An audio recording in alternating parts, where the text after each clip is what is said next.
Hello, everybody. I had a bunch of words last time that I needed to look up. The last two videos I know that I needed to look up, and I am going to tell you what those things mean out of context because I didn't look back to see where they were. But we did read chapter 47 and 46. And there was a word that was exigence, which means a pressing situation or need that motivates someone to speak or write about a problem. It's really interesting that one word can mean so much. Exigence, pressing situation. What else did it say? What else did it say about exigence? Exigence. Oh, well, of course I didn't take a screenshot of that. Exigence. And also, the word core, like Marine Corps, just means body of people, but it is from the Latin word corpus, and we have something in our brain called our corpus callosum, which now I don't remember what callosum means, but body, maybe it's something that controls the body. Corpus callosum. I can do this, like word meaning. A broad band of nerve fibers joining the two hemispheres of the brain. Callosum, like etiology? I don't know. What does it mean? Corpus means body, and callosum means causes of corpus genetic disorders, megalovirus, head injury, stroke. Don't Google anything about anything. That's not good. No, darling. I just want to know what corpus callosum, like, word meaning. I don't know what tough body. Callosum, like a callus, means tough body. Marine Corps is a body of people. Okay. That's cool. Corpus callosum is Latin for tough body. Also, callosal commissure is only found in placental mammals. Get the heck out of town. Our corpus callosum. Sorry, I'm geeking out on anatomy because I love anatomy. It's my favorite thing in the whole wide world, besides Pride and Prejudice. Corpus callosum. Bridging the two hemispheres of the brain together. Okay, back to here. Okay. Oh, the one thing I didn't look up that I will look up right now because I have my handy dandy lookup things, but I am gonna get a dictionary. I'm gonna get a dictionary. Why was it so controversial for Wickham, hang with me, and Lydia to change carriages? I'm in images. That doesn't make any sense. Trauma for the man with your life, family's entire life. Okay. Everybody just is like talking about the elopement. And I'm like, yeah, but why did they change carriages? And like, why was that so interesting? Did they bang? Did Lydia? That was a question. Did Lydia and Wickham have sex?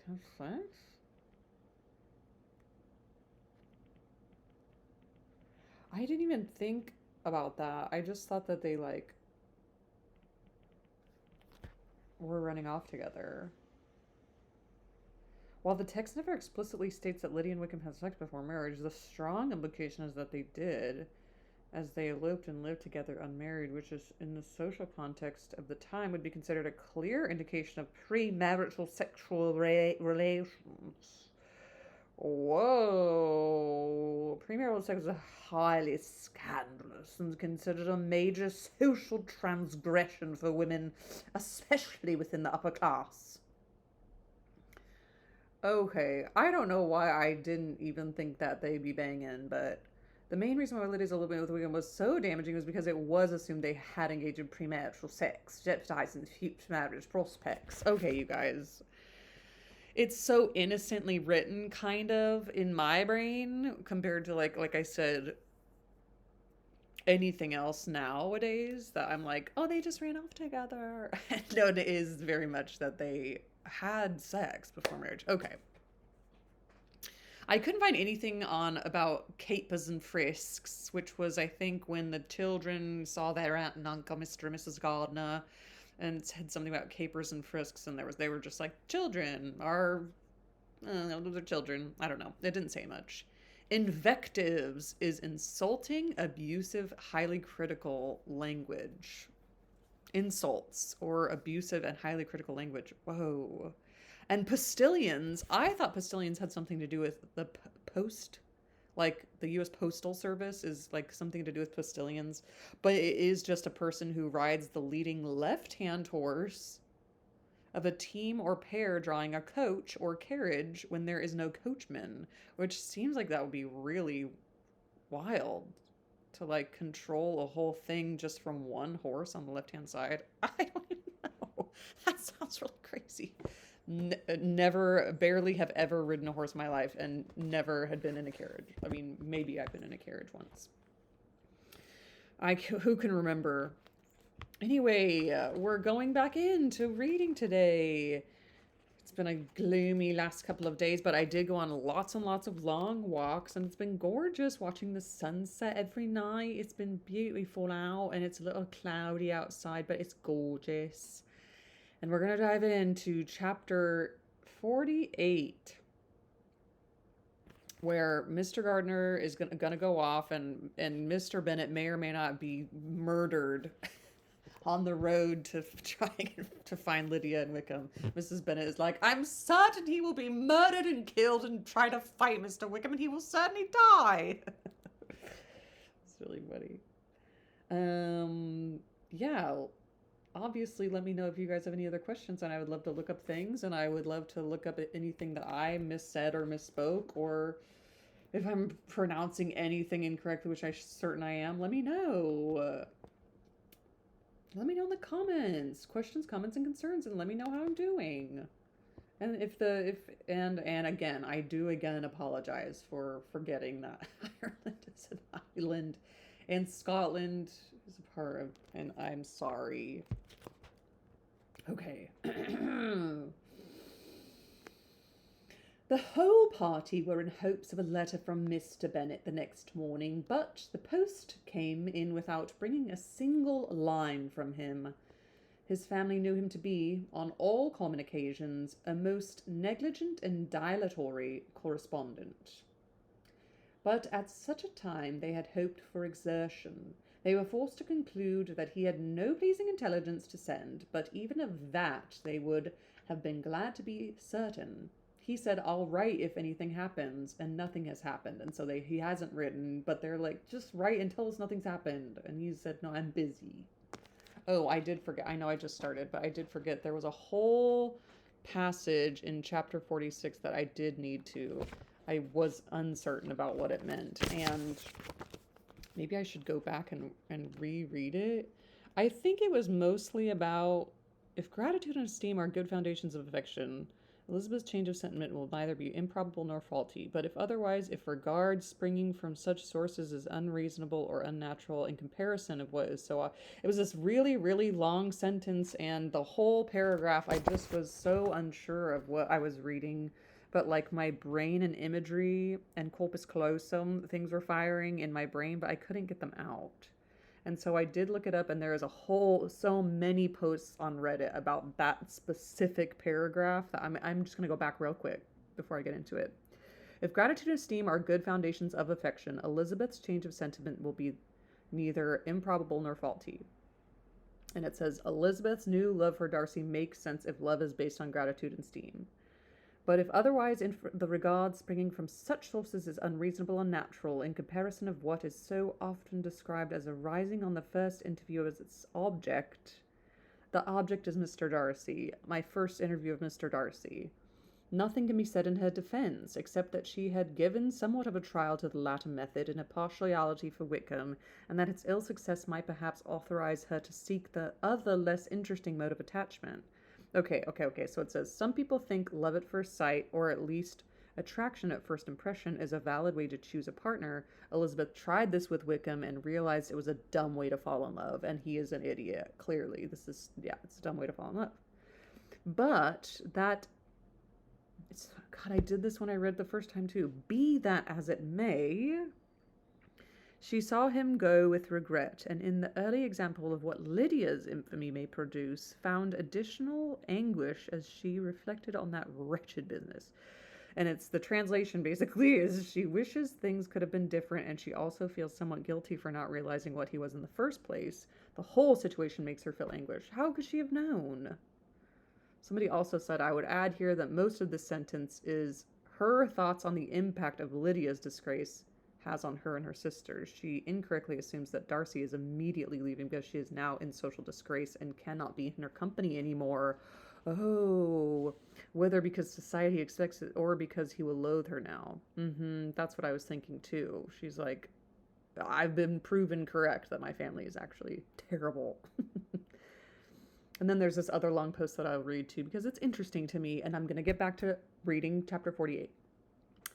Jane Austen, it says, help me understand this paragraph. I'm like, yes. This says, Jane Austen is generally not a fan of romance where a man and woman fall in love at first sight. Across her 6 main novels, the stronger couples and the more promising marriages are built on knowledge of each other, similar worldviews, and having personalities that match each other in one form or another. Elizabeth's attachment to Wickham was a sort of lust at first sight or hormones on parade. Basically, she was incredibly attached to him from the first sight. So was everybody else. And that attachment grew because he fed her ego in telling her stories that proved how right she was to take an instant dislike to Mr. Darcy. Whoa, is this person just feeding my ego? You always have to check yourself. This world is so complicated. That's not true love. Even if Wickham had turned out to be a decent guy, Elizabeth's feelings for him weren't based on anything real enough for her attachment to him to be lasting. On the opposite, it's almost done. I'm almost done.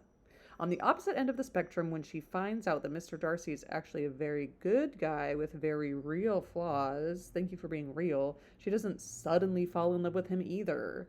She starts appreciating his character and revises her former impression to take into account the new information. She comes to find him admirable.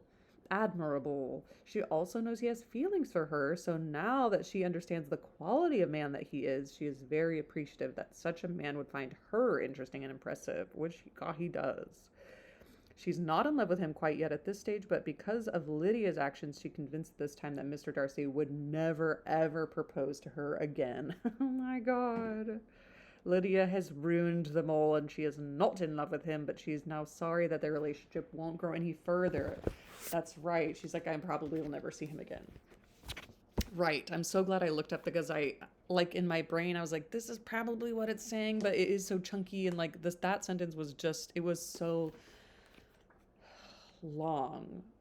I mean, I don't have to show you guys because maybe you guys are reading along, but this right here, so hard. This is what all of that was saying. And this right here to here is one whole sentence. And it's beautiful, and I'm loving it, and I'm loving learning. The whole party had not. Oh, right. When he was gone, Mr. Gardner.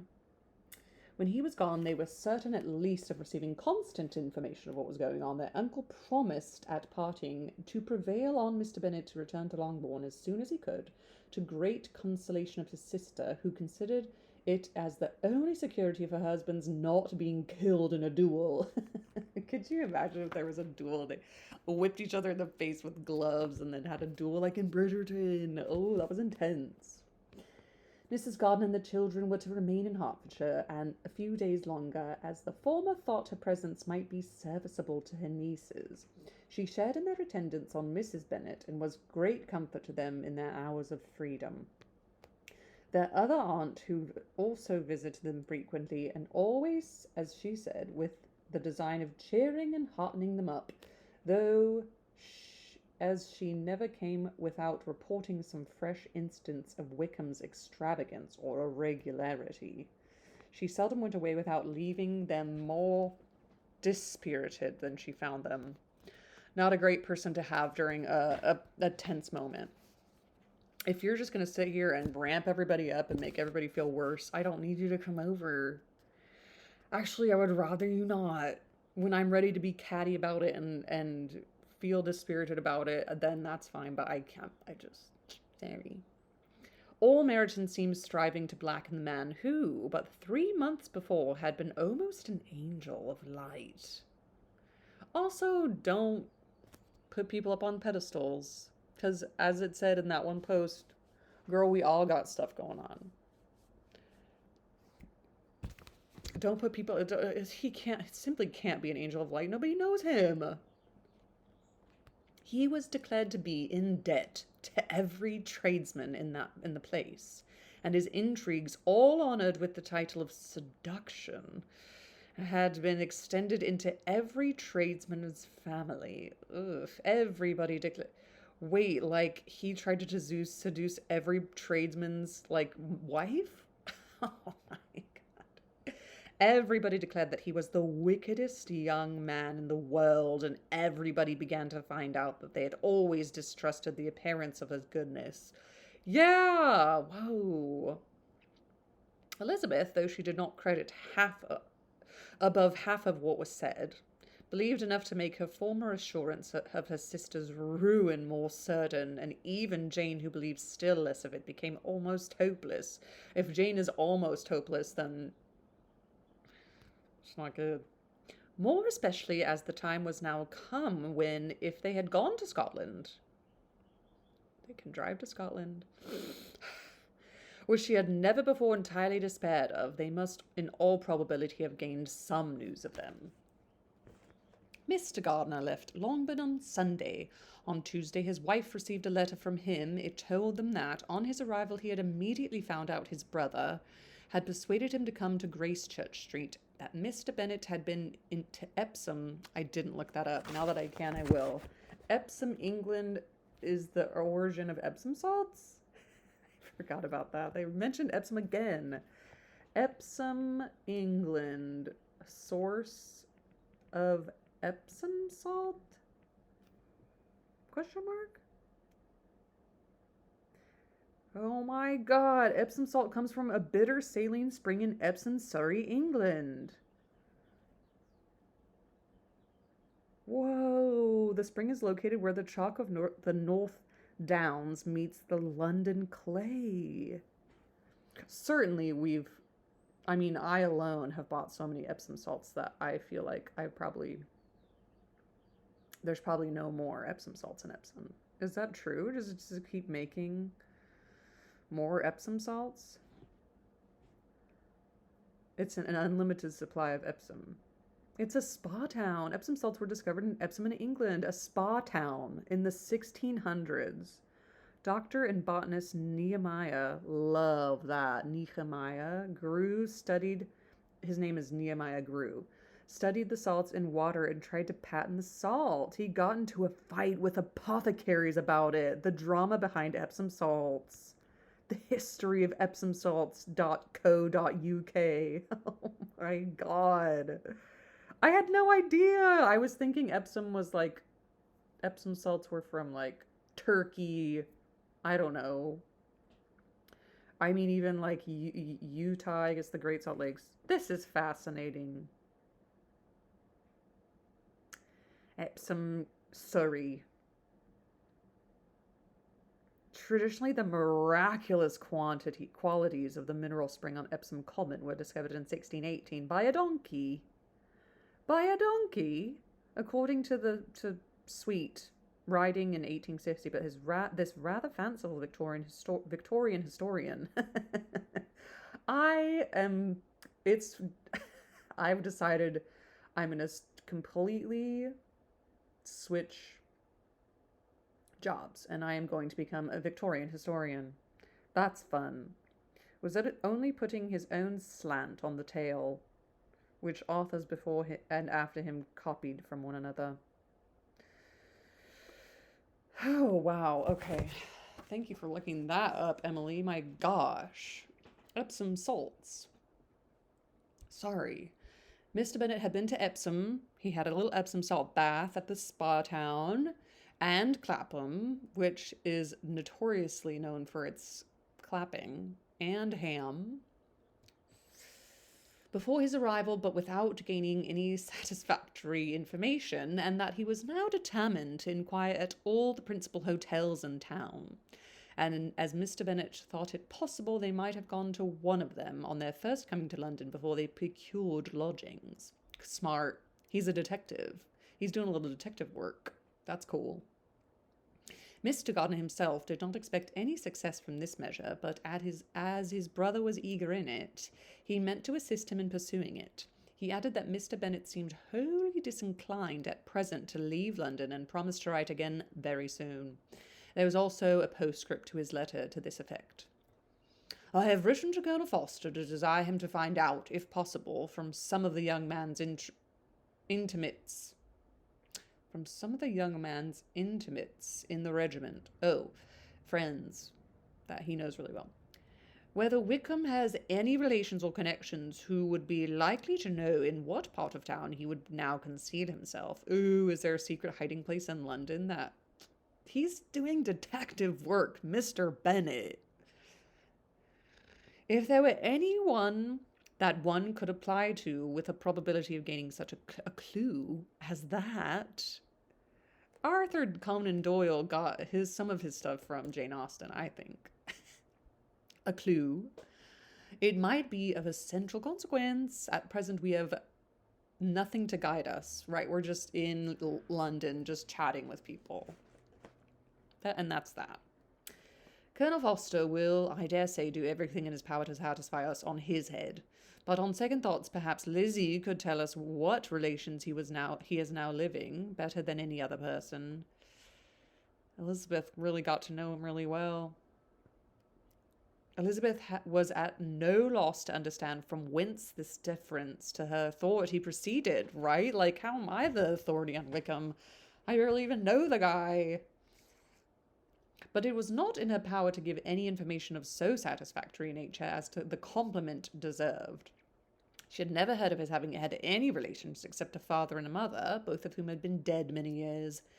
It was possible, however, that some of his companions in the Shire might be able to give more information, and though she was not very sanguine in expecting it, the application was a something to look forward to. I am going to just look at the word sanguine, and I know that I know what it means, but again, there's something about it that it's like hopeless, sanguine, optimistic or positive, especially in an apparently bad or difficult situation. Hopeful. Sanguine. Optimistic or positive. Hopeful. Cheerfully optimistic, sometimes to the point of seeming complacent, oblivious, or naive. Oh, yeah. Right. Sanguine. In expecting it, the application was a something to look forward to. I like that. Well, it's a something to look forward to. Every day at Longbourn was now a day of anxiety. Ugh, tell me about it. Girl, I know what you mean. But the most anxious part of each day was when the post was expected. Oh my God, people outside just like, we take this so for granted. Oh my God. Can you imagine? Our father might be dead and Lydia's banging some horrible person Wickham, and all we have to do is sit outside and wait for the mail. And if it's a guy on horseback, and we just have to wait for him. Can you even imagine? The arrival of letters was the grand object of every morning's impatience. And right after it arrives, you're either like, ugh, another day without this letter, or you're like, yay, we have a letter, what does it say? What's the next thing to do? Oh my God. Through letters, whatever of good or bad was to be told would be communicated. I need communication. And every succeeding day was expected to bring some news of importance. You guys. But before they heard again from Mr. Gardiner, a letter arrived from their father, from a different quarter, from Mr. Collins. a different quarter from Mr. Collins, which, as Jane had received directions to open all that came in his absence, she accordingly read, and Elizabeth, who knew that curiosities his letter always were. Yeah, right. Just flowery thanks and apologies, and yeah, this is gonna be crazy. What curiosities his letters always were, looked over her and read it likewise. It was as follows. My dear sir, I fear myself called upon by our relationship and my situation in life to condole with you on the grievous afflictions you are now suffering under, of which we were yesterday informed by a letter from Hertfordshire. Be assured, my dear sir, that Mrs. Collins and myself sincerely sympathize with you and all your respectable family in... Thank you for calling it a respectable family, Mr. Collins. That is very sweet of you, and I know you did that on purpose. In your present distress, which must be of the bitterest kind, because proceeding from a cause which no time can remove, no argument shall be wanting on my part that can alleviate so severe misfortune. I don't know what happened. So severe a misfortune, or that may comfort you under a circumstance that must be of all others the most afflicting to a parent's mind. That is sweet, Mr. Collins. The death of your daughter would have been a blessing in comparison of this. You've got 5 others. You've got 4 others. Mary, 4 others. Wow. Yeah, a woman might be dead instead of, like, eloping. God, you guys. That just really hit me just now, big time. And Mr. Collins is...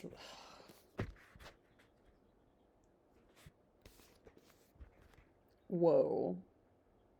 But I guess some parents might think that sometimes. They're like, oh, my daughter's a... whatever.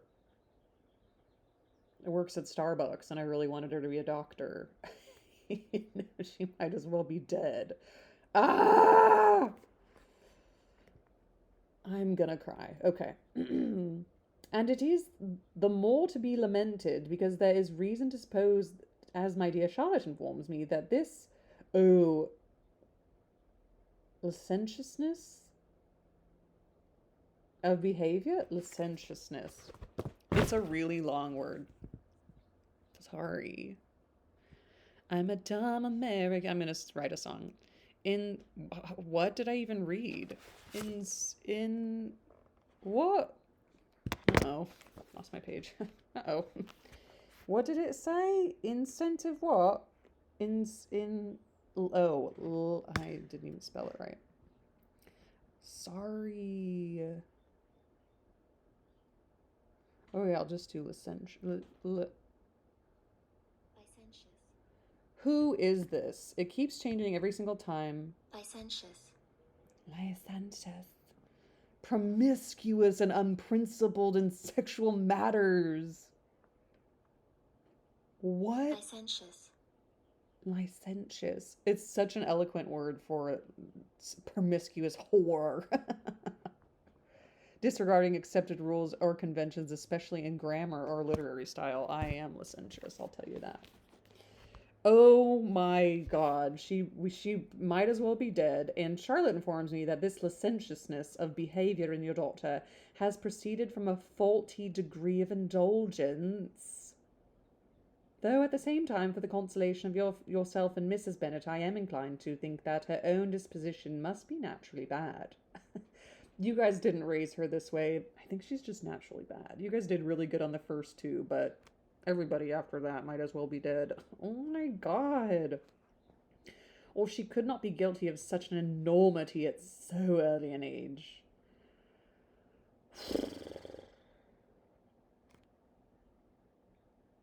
Howsoever that may be, you are grievously to be pitied. Don't pity me, Mr. Collins, you're ridiculous.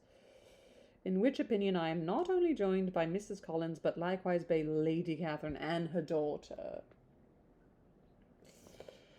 to whom I have related the affair. Thank you so much, Mr. Collins. Yeah, you did it so we didn't have to. You're so brave. This is really hitting me hard reading it out loud. Okay.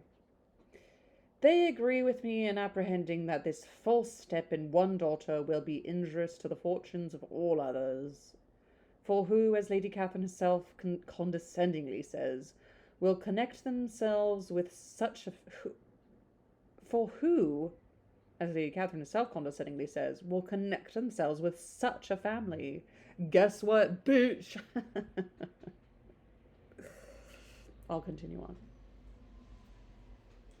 My face is melting off my face. I'm so upset. And this consideration leads me moreover to reflect with augmented satisfaction on a certain event of last November, for had it been otherwise, I must have been involved in all your sorrow and disgrace. I would have been a part of your family. I'm really sad about this for some reason. Let me then advise you, dear sir, to console yourself as much as possible, to throw off your unworthy child from your affection forever.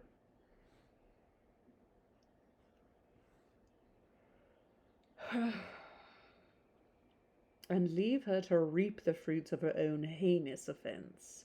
I am, comma, dear sir, comma, etc. dot, comma, etc. dot. I am, dear sir, etc., etc.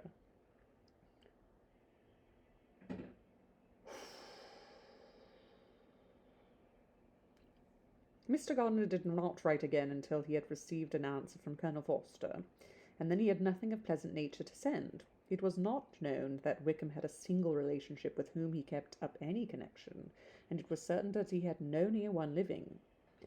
His former acquaintances had been numerous, but since he had been in the militia, it did not appear that he was on terms of particular friendship of any of them. Wickham doesn't even have friends. There was no one, therefore, who could be pointed out as likely to give any news of him. And in the wretched state of his own finances, there was a very powerful motive for secrecy, in addition to his fear of discovery by Lydia's relations, for it had been transpired that he had left gaming debts behind him to a very considerable amount. Oh my God. Colonel Foster believed that more than £1,000 would be necessary to clear his expenses at Brighton. He owed a good deal in town, and his debts of honour were still more formidable. Mr. Gardiner did not attempt to conceal these particulars from the Longbourn family. Jane heard them with horror. "A gamester!" he cried. "This is wholly unexpected. I had not an idea of it." Mr. Gardiner added in his letter that they might expect to see their father at home on the following day, which was Saturday. Rendered spiritless by the ill success of all their endeavours, he had yielded to his brother-in-law's entreaty that he would return to his family and leave it to him to do whatever occasion might suggest to be advisable for continuing their pursuit. When Mrs. Bennet was told of this, she did not express so much satisfaction as the children expected, considering what her anxiety for his life had been before. "What, is he coming home and without poor Lydia?" she cried. "Sure he will not leave London before he was found then. Who is to fight Wickham and make him marry her if he comes away?" It's like she wants Mr. Bennet to die in this fight. No, she doesn't, but it just sounds like, who's going to fight Wickham now? Like, it has to be a battle. She's really fun and dramatic. I like that. As Mrs. Gardiner began to wish to be at home, it was settled that she and the children should go to London at the same time as Mr. Bennet came from it. The coach, therefore, took them the first stage of their journey and brought his master back to Longbourn. That's quaint and convenient. Mrs. Gardiner went away in all the perplexity about Elizabeth and to Derbyshire friends. Derbyshire? I said it right! I can't be taught! Derbyshire just fully came off my tongue like that. I didn't even have to think about it. I just got a bit chills. A Derbyshire friend? That's probably still wrong. People, all the people in England who are watching this. that had attended her from that part of the world. His name had never been voluntarily mentioned before them by her niece, and the kind of half expectation which Mrs. Gardiner had formed of their being followed by a letter from him had ended in nothing. Elizabeth had received none since her return that could come from Pemberley. The present unhappy state of the family rendered any other excuse for the lowness of her spirits unnecessary. Nothing, therefore, could be fairly conjectured from that, though Elizabeth, who was by this time tolerably well acquainted with her own feelings, was perfectly aware that, had she known nothing of Darcy, she could have borne the dread of Lydia's infamy somewhat better. Is that true? Maybe. If she'd never known Darcy, she would have been like, there's nobody out there who cares about me to care, interesting. It would have spared her, she thought, one sleepless night out of two. When Mr. Bennet arrived, he had all the appearance of his usual philosophic composure. That's annoying sometimes. Good for him, but that is sometimes annoying. Especially because Mrs. Bennet, absolutely makes up for it. Because he has no emotion about it whatsoever. So she has to be like, aren't you upset? Be upset with me. He said as little as he had ever been in the habit of saying. Made no mention of the business that had taken him away. Trauma response. And it was some time before his daughters had courage to speak of it. Whoa. I don't want to throw out trauma response. That's not my job. It was not till the afternoon, when he had joined them at tea, that Elizabeth ventured to introduce the subject, and then on her briefly expressing her sorrow for what he must have endured, he replied, "Say nothing of that. Who should suffer but myself? It has been my own doing, and I ought to feel it. And I ought to feel it. But we're all feeling it. Because it has to do with all of us, Mr. Bennet.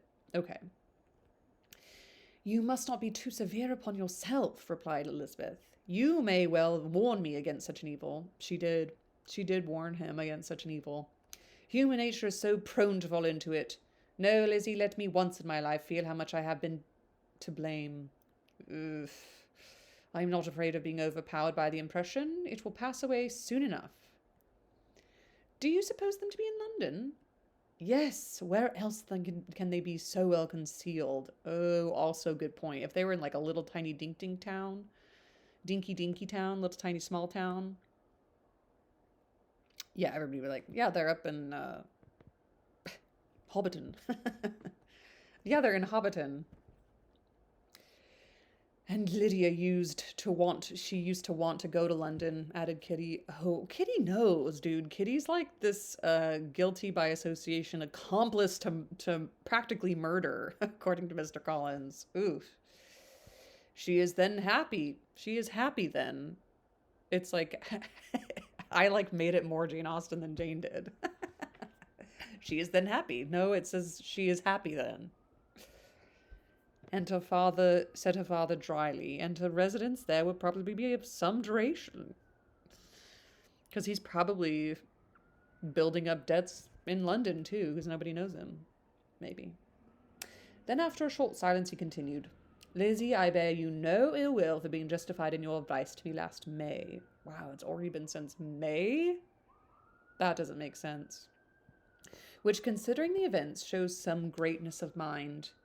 They were interrupted by Miss Bennet, which one, who came to fetch her mother's tea. Why do they do that? Which Miss Bennet? Just say Jane or Mary. There's 5 of them. Sorry, Jane. Sorry, Jane, your hat flew off. I grabbed you too quickly. Janie, I'm so sorry. Please forgive me. Her hat. I'm sorry, Jane, but which Miss Bennet? I'm sure it's Jane. This is a parade, he cried, which does one good. It gives such an elegance to misfortune. Another day I will do the same. I will sit in my library in my nightcap and powdering gown, and give as much trouble as I can, or perhaps I may defer it till Kitty runs away. I put a little note on this one that says, look at all the semicolons in this paragraph. Look at all the semicolons in this paragraph. Which does one good. semicolon. It gives such an elegance to misfortune. Exclamation mark. Another day I will do the same, semicolon. I will sit in my library, comma, in my nightcap and powdering gown, comma, and give as much trouble as I can, semicolon. Or, comma, perhaps, comma, I may defer it till Kitty runs away, period. I said, look at all the semicolons in that sentence. Yeah. If they did want to teach us about semicolons, they really, in like college and high school, I thought you couldn't say the word and after a semicolon or any of those types of words, and she does all the time. So I don't know. I don't really remember the rules, obviously, about semicolons, but I should have just read Jane Austen. Could you imagine? Okay, high school kids, we're going to read Jane Austen. And they're like, how imprudent, you're holding my hand. Maybe it would be good. I don't know. I'm not going to run away, Papa, said Kitty fretfully. If I should ever go to Brighton, I would have behaved better than Lydia. You go to Brighton? I would not trust you so near it as Eastbourne for £50. No, Kitty, I have at last learnt to be cautious, and you will feel the effects of it. Thank you for being honest to your children. No officer is ever to enter into my house again, nor even pass through the village.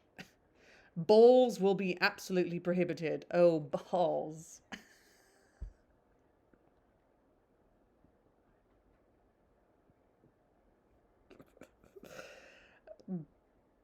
Dancing balls. I was blushing. Balls are prohibited. Unless you stand up with one of your sisters, and you are never to stir out of doors till you can prove that you have spent 10 minutes every day in a rational manner. Good speech. Good speech, Mr. Bennet. Hear, hear. Kitty, who took all these threats in a serious light, began to cry. Well, said he, do not make yourself unhappy. If you are a good girl for the next 10 years, I will take you to a review at the end of them. That was really funny, and I don't think it was supposed to be, but it was funny to me. You're going to get your 10-year review if you behave. That's funny. I can't imagine dads back in the day. And he's just like aloof. He's like, I have not had any hand in your raising at all, and clearly it was too much, and now nobody's going to get to do anything. No more balls. And that's really funny. All right, we're done for now. On to chapter 49, XLIX. That's a pretty Roman numeral. And say bye to Jane. Jane, you keep losing your hat. I'm going to have to get a little hook or something for you. Bye, everybody. Bye, Janie. Bye, everybody. Ta-ta. Happy reading. Cheers. Thank you, everyone, for watching and reading. Ta-ta.